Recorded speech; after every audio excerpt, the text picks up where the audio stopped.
I never believed in fate until the day my sister Zara walked into that Seoul cafe and locked eyes with a man who would change all our lives forever. My name is Amara, and this is the story of how love crossed continents, broke cultural barriers, and proved that some connections are simply meant to be. But before I tell you about the fairy tale, I need to tell you about the heartbreak that came before it. If you're ready for a love story that will make you laugh, cry, and believe in destiny again, hit that subscribe button right now. Trust me, you'll want to see how this unfolds. It was March 2024 when Zara first moved to Seoul. She was 25, fresh out of a devastating breakup with Marcus, a man who had promised her the world and delivered nothing but disappointment.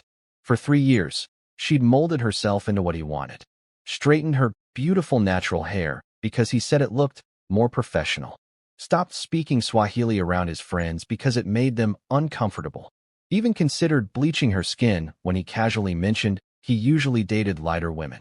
The day she finally left him, she called me crying so hard I could barely understand her words. "I don't even know who I am anymore," she sobbed. "I look in the mirror and I see a stranger." That's when I suggested Seoul. Our cousin Thandai had been teaching English there for 2 years and kept telling us how liberating it felt to be somewhere completely new. Somewhere Zara could rediscover herself without Marcus's voice in her head telling her she wasn't enough. Comment below if you've ever had to leave everything behind to find yourself again. Because that's exactly what Zara did. 2 weeks later, she was on a plane to South Korea with 2 suitcases, a broken heart, and absolutely no idea that her life was about to become the kind of love story people write songs about. Seoul in the spring is magical. Cherry blossoms everywhere, the air's sweet with possibility. Thandai picked Zara up from Incheon Airport with the biggest smile. "Welcome to your new life, cousin," Thandai said, pulling her into a hug. "I promise you, this city has a way of healing broken hearts."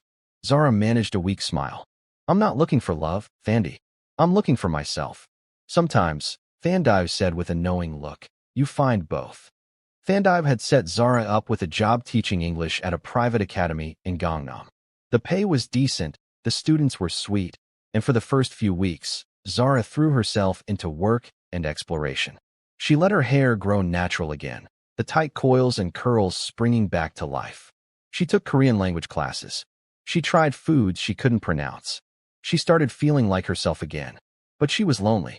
And Seoul, for all its beauty, could feel isolating when you didn't speak the language fluently and didn't know anyone outside of Thandai's small circle. If you're loving this story so far, smash that like button. And make sure you're subscribed because this is where everything changes. That's when she discovered the café. It was a small place in Itaewon called Between Worlds, a cafe specifically designed as a cultural exchange spot where Koreans could practice English and foreigners could practice Korean. Zara started going every Saturday morning, sitting in the corner with her journal, sometimes joining conversation groups, mostly just observing. And then one Saturday in late April, he walked in. His name was Min-jun, and the first thing Zara noticed was his smile. Not the polite smile Koreans often gave foreigners, but a genuine, warm smile that reached his eyes. He was tall for a Korean man, maybe 6 feet, with dark hair that fell slightly over his forehead and an effortless style that suggested he didn't try too hard, but somehow always looked perfect.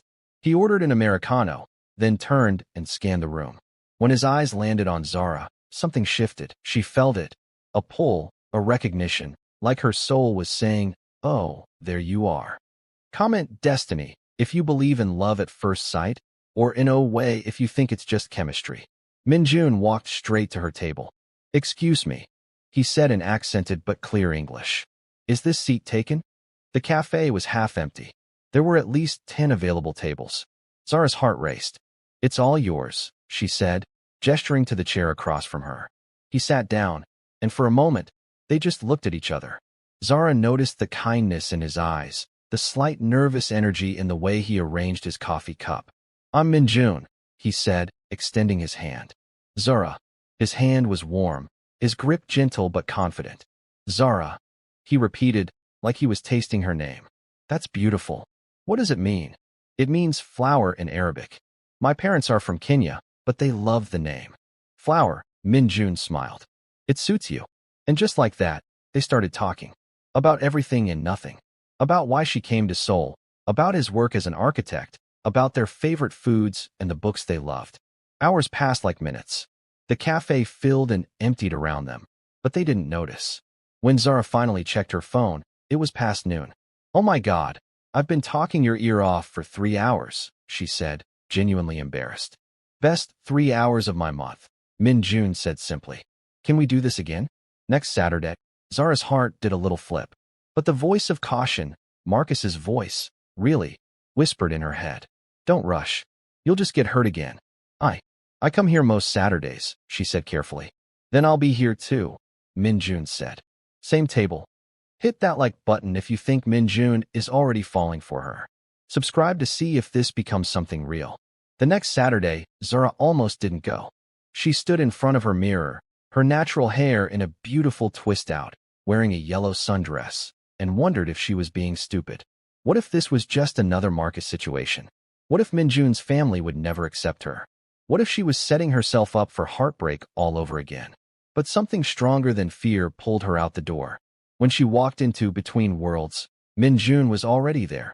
Same table, 2 coffees waiting. He'd remembered her order, caramel macchiato with extra foam. "You came," he said, standing up with that smile. "You remembered my coffee," she said, genuinely touched. "I remember everything you said last week," Min-jun replied. "Like how you miss your mother's Ugali, how you sing in the shower even though you can't carry a tune, and how you came to Seoul to remember who you were." Zara's eyes filled with unexpected tears. Marcus had never listened like that, never remembered the small things. "Hey," Min-jun said softly, concern crossing his face. "Did I say something wrong?" "No." Zara wiped her eyes quickly. "You said everything right. That's the problem." Min-jun didn't push.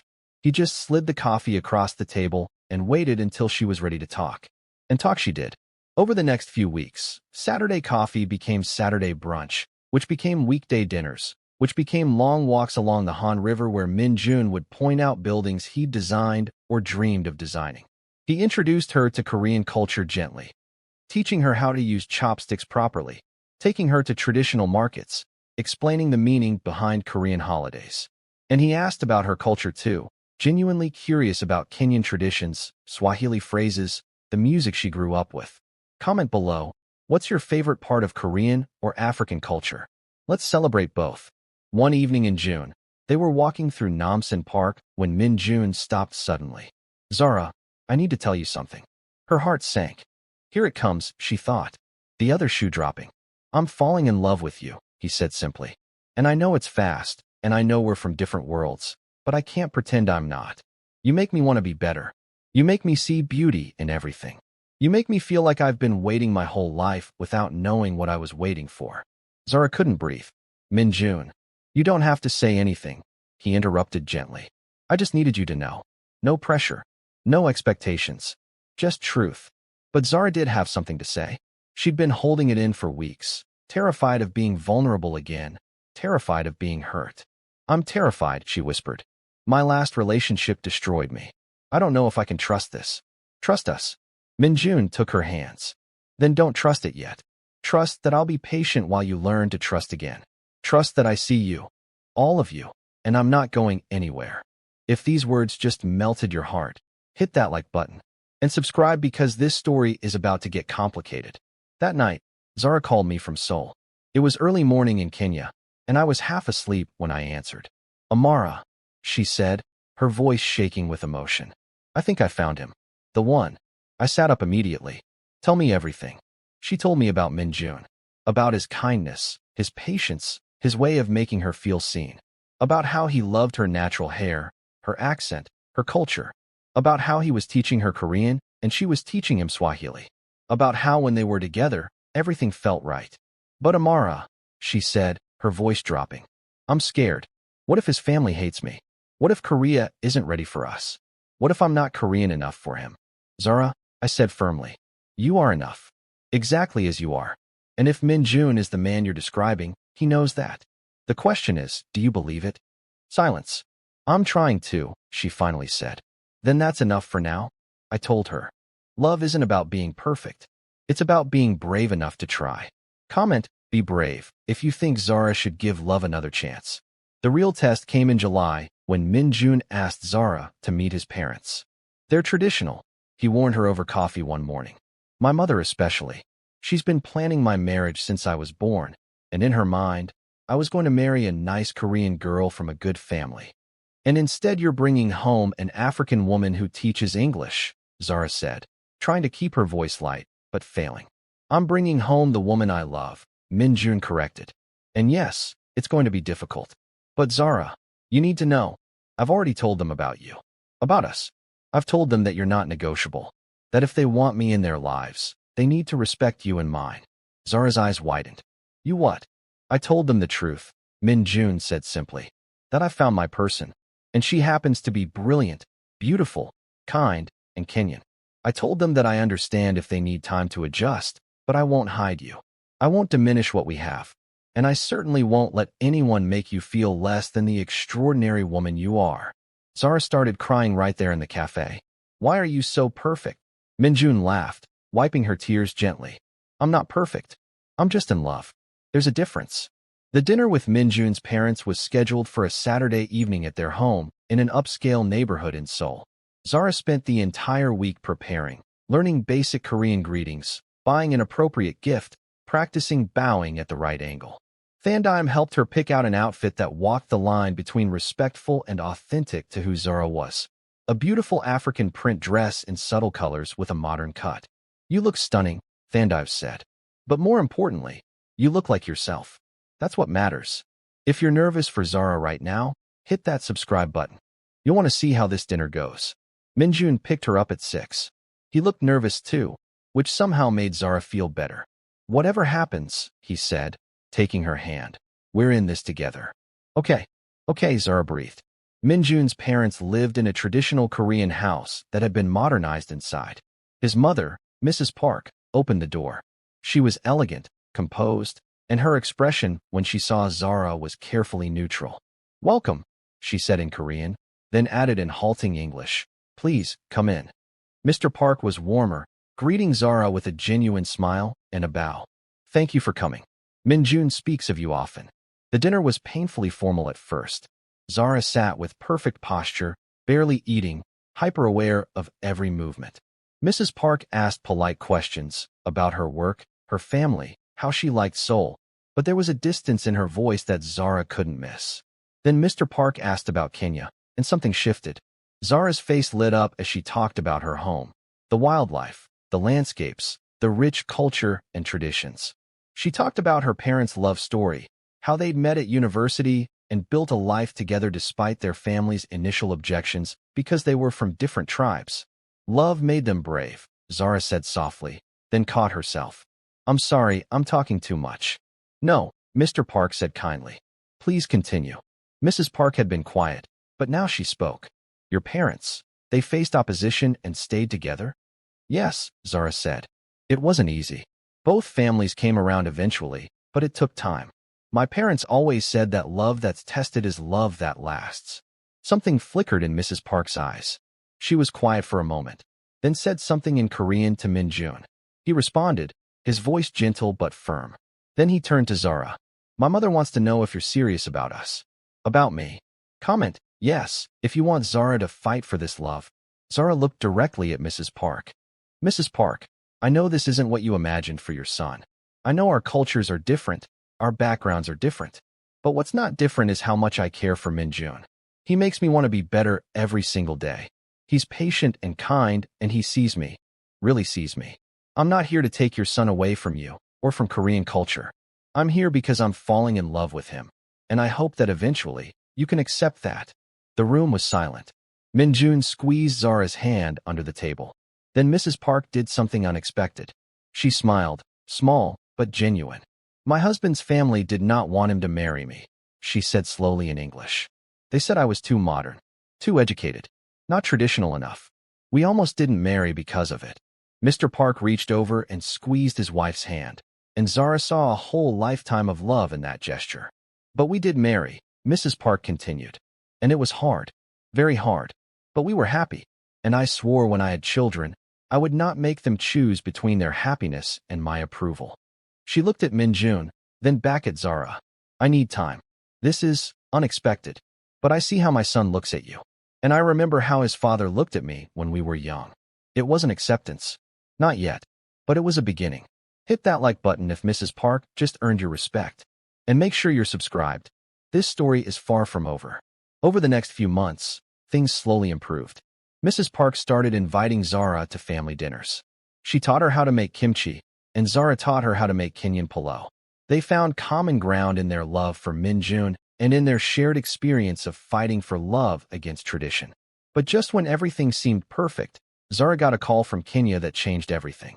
It was October, and she was at Min-jun's apartment when her phone rang. It was me, and my voice was shaking. Zara, it's Mom. She's in the hospital. It's her heart. They're saying you should come home.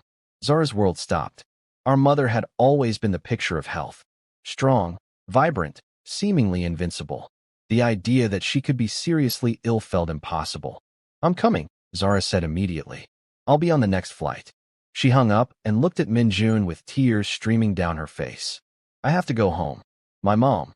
I'm coming with you, Min-jun said without hesitation. What? No, you can't just. Zara. He took her face in his hands. You don't have to do this alone. Let me be there for you. Within 24 hours, they were on a plane to Nairobi. Min-jun had called his parents, arranged time off work, and packed a bag without a second thought. On the long flight, Zara dozed fitfully on his shoulder while he stayed awake, his arm around her, protective and steady. Comment if Min-jun is the kind of man every woman deserves. Because this is real love, people. Nairobi was hot and chaotic and beautiful. I picked them up from the airport and drove straight to the hospital. Min-jun didn't speak much, just held Zara's hand in the back seat while she stared out the window at the city she'd left behind. At the hospital, our mother was awake but weak. When Zara walked into the room and saw her hooked up to monitors, she broke down. I'd never seen my strong sister cry like that. Mama, she sobbed, rushing to the bedside. My Zara. Our mother whispered, smiling despite everything. You came home. Of course I came home. Mama, you have to be okay. You have to. Shoo. I'm not going anywhere, our mother said. Then her eyes shifted to Min-jun, who was standing respectfully by the door. And who is this handsome young man? Through her tears, Zara laughed. Mama, this is Min-jun. He's very important to me. Min-jun stepped forward and bowed deeply, something he'd researched during the flight, the proper way to greet elders in Kenyan culture. Mrs. Omondi, he said, it's an honor to meet you. I've heard so much about you.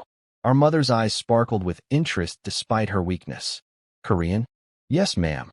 And you flew all the way from Seoul with my daughter? I'd fly anywhere for your daughter, Min-jun said simply. I watched our mother's face transform. She looked at Zara, then at Min-jun, then back at Zara, and smiled the way mothers do when they know their child has found something real. Then you're welcome in our home, she said. Any man who loves my daughter enough to fly across the world in her time of need is welcome. If this moment just made you tear up, hit that like button and subscribe. Because we're only halfway through this story. Our mother recovered slowly. The doctors said she'd had a minor heart attack brought on by stress and undiagnosed high blood pressure. She'd need medication, lifestyle changes, and time. Zara and Min-jun stayed in Nairobi for 3 weeks. During that time, Min-jun got to experience real Kenyan life. Our loud, loving, chaotic family gatherings. Our uncle's endless political debates. Our aunt's aggressive feeding. Our cousin's relentless teasing. And Min-jun loved all of it. I watched him navigate our world with the same openness and respect he showed everything.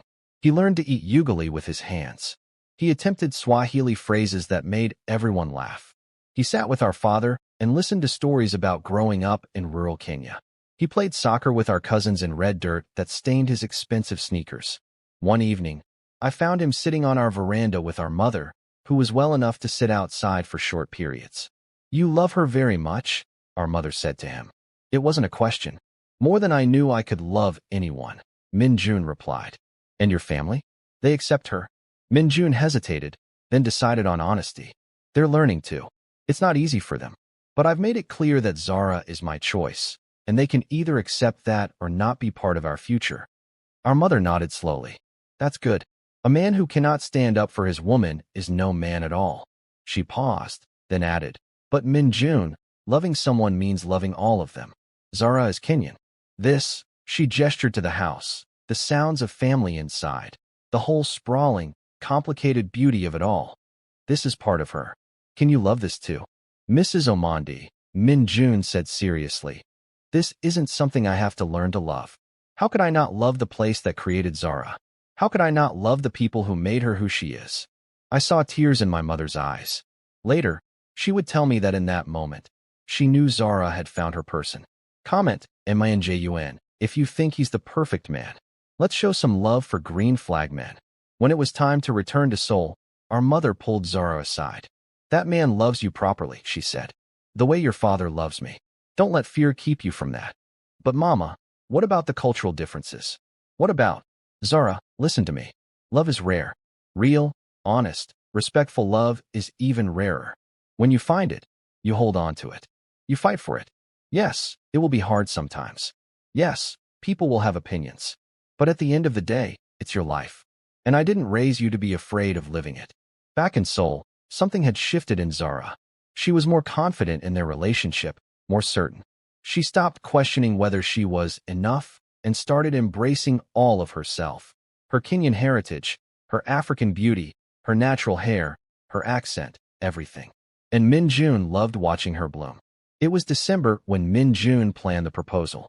He didn't tell Zara, but he told me.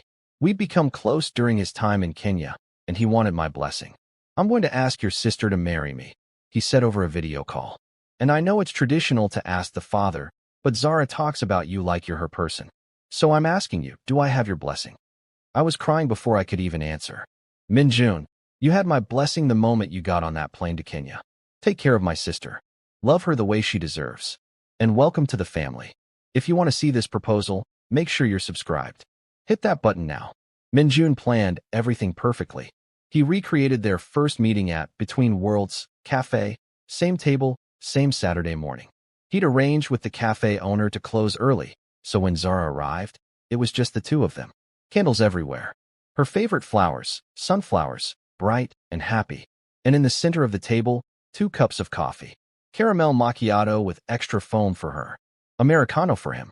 Min-jun, what is all this? Zara asked, looking around in wonder. This is where we started, he said, taking her hands.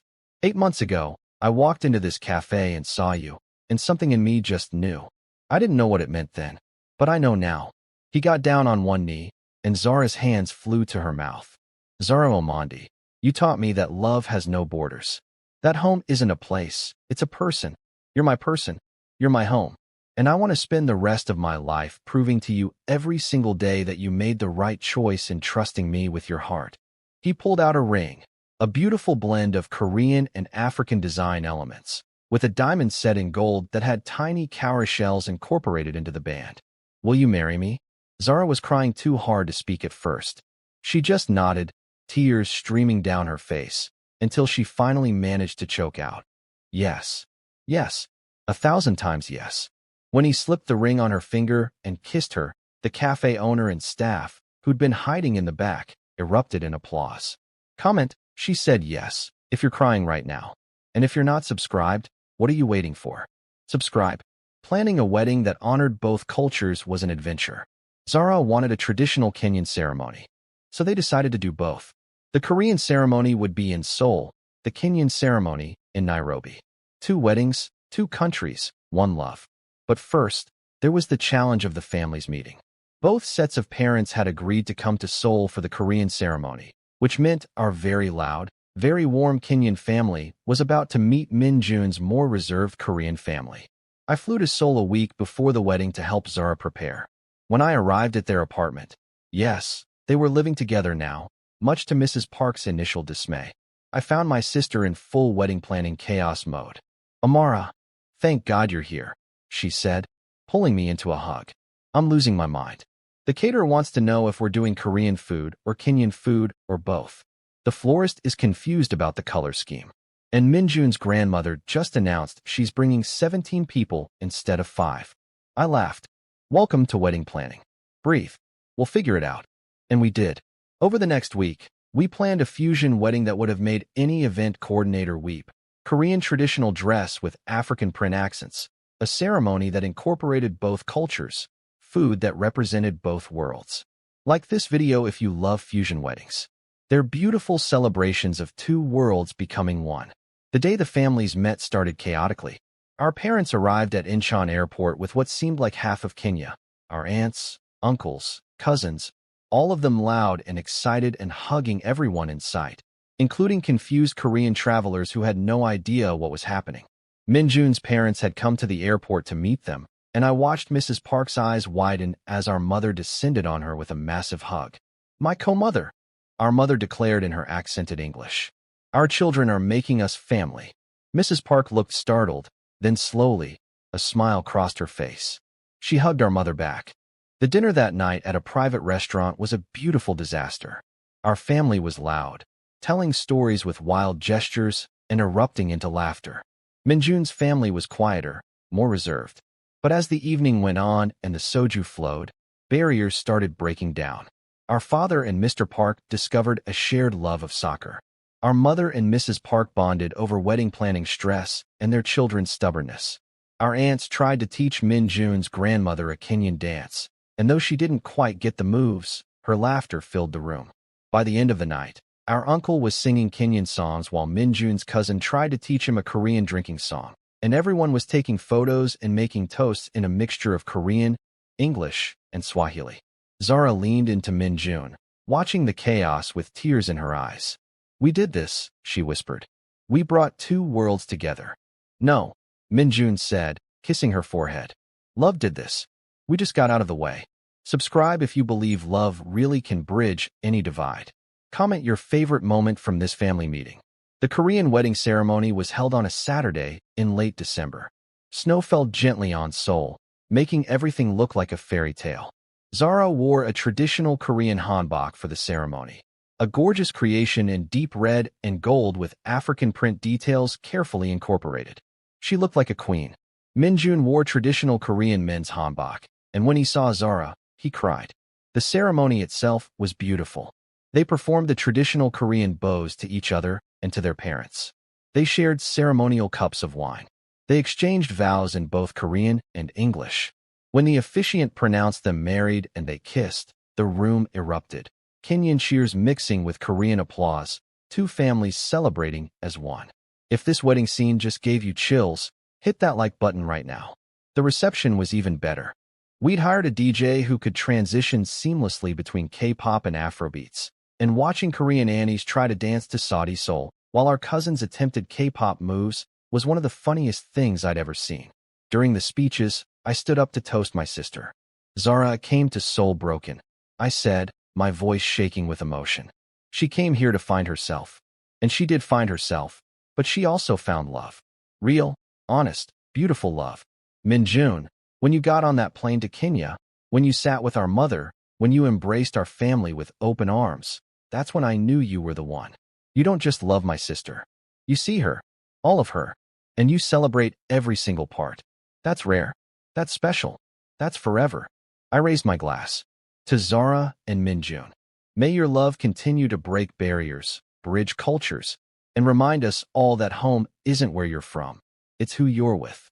There wasn't a dry eye in the room. Comment, beautiful, if you're crying right now.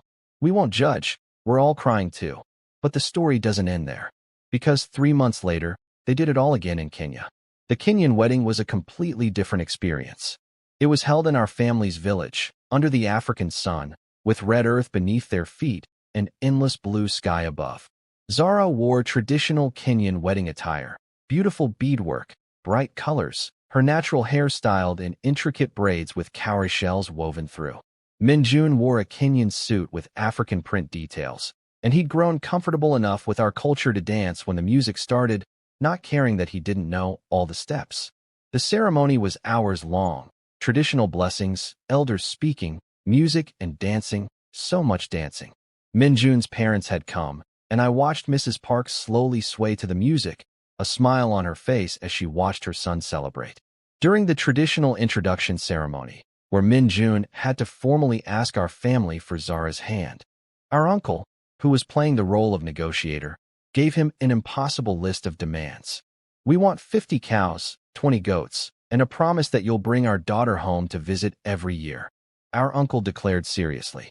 Min-jun didn't miss a beat. I can't do 50 cows, he said through the translator.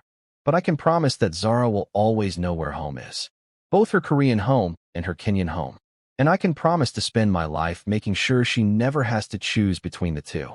Our family erupted in approval. They'd been testing him, and he'd passed.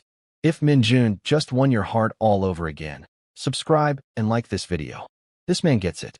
That evening, as the celebration continued under the stars, Zara and I slipped away for a moment of quiet. Are you happy? I asked her. She looked at me with eyes full of joy. Amara, I didn't know I could be this happy. A year ago, I was broken. I didn't think I'd ever trust anyone again. And now look at me. I'm married to the most incredible man. I have 2 families who love me. I have 2 homes. I have everything. You deserve everything, I told her. You always did. You just needed to believe it. She hugged me tight. Thank you for telling me to come to Seoul. Thank you for believing in me. Thank you for accepting Min-jun. Thank you for everything. That's what sisters do, I said, crying again. We believe in each other until we remember how to believe in ourselves. Comment sisters if you have a sister or close friend who's been there for you like this. Let's celebrate those bonds. Zara and Min-jun settled into married life beautifully. They lived in Seoul, but visited Kenya regularly. They were building a life that honored both cultures, speaking both Korean and Swahili at home, cooking fusion meals, celebrating both Korean and Kenyan holidays. 6 months after the wedding, Zara called me with news. I'm pregnant, she whispered, her voice full of wonder. I screamed so loud my neighbors complained. Are you serious? Oh my God, Zara. We weren't trying, but we weren't preventing. And, Amara, I'm going to be a mom. Me, the girl who thought she'd never trust anyone enough to build a life with them. I'm going to be a mom. You're going to be an amazing mom, I told her fiercely. And your baby is going to be so loved. By both families. By 2 cultures. This child is going to grow up knowing they belong everywhere. And that baby, a beautiful girl they named Ayana Min-seo, honoring both her Kenyan and Korean heritage, was born on a spring morning in Seoul 9 months later. I flew to Seoul to meet my niece, and when I walked into the hospital room and saw Zara holding this tiny, perfect baby, with Min-jun sitting beside them looking absolutely smitten, I knew I was seeing the happy ending Zara always deserved. If you want to see more of this family's journey, make sure you're subscribed. Hit that subscribe button now. Both sets of grandparents flew in to meet Ayana. Watching our mother and Mrs. Park coo over the baby together, arguing playfully about who got to hold her next, was one of the most beautiful things I'd ever seen. She has your mother's eyes, Mrs. Park said to Zara. And she has Min-jun's smile, our mother replied. She is both our worlds, Zara said softly. And isn't that beautiful? It was beautiful. Everything about it was beautiful.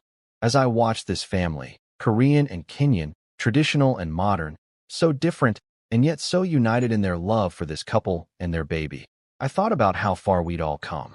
Zara had come to Seoul broken and alone. She'd found herself again, found love, found home in a person rather than a place. And in doing so, she'd shown all of us that love doesn't require us to choose between our identities. Real love celebrates all of who we are. Like this video if you believe that's what real love looks like. Love that doesn't ask you to shrink. Love that celebrates every part of you. But the story still isn't over. Because love stories don't really end. They just evolve. 3 years later, Zara and Min-jun opened a cultural center in Seoul, a place where Africans and Koreans could come together, learn each other's languages, share food, celebrate both cultures. It was inspired by Between Worlds, the cafe where they met, but bigger, more ambitious. The opening day was incredible. Both families came. The cafe owner who'd hosted their proposal helped cut the ribbon. And as I looked around at the crowd, Korean kids learning African dances, Kenyan students practicing Korean calligraphy, families from both cultures eating together and laughing together, I saw what Zara and Min-jun had really built. Not just a marriage, not just a family, but a bridge. A real, tangible bridge between worlds that so often stay separate. During the opening ceremony, Min-jun gave a speech. 3 years ago, I walked into a cafe and met a woman who changed my life, he said, Zara beside him, little Ayana on her hip. I didn't know it then, but that moment would lead to all of this. Zara taught me that love has no borders. That culture isn't about choosing one identity over another. It's about celebrating all of who we are. This center exists because we believe Seoul is big enough for all of us. Korea is big enough for all of us. The world is big enough for all of us. The crowd applauded, but Min-jun wasn't done. To anyone who's ever felt like they had to choose between worlds, between cultures, between who they were and who they're expected to be, you don't. You can be all of it. You can honor all of it. And the right people, the right love, will celebrate all of it. Comment, all of it. If you've ever felt torn between two worlds, you're not alone, and you don't have to choose.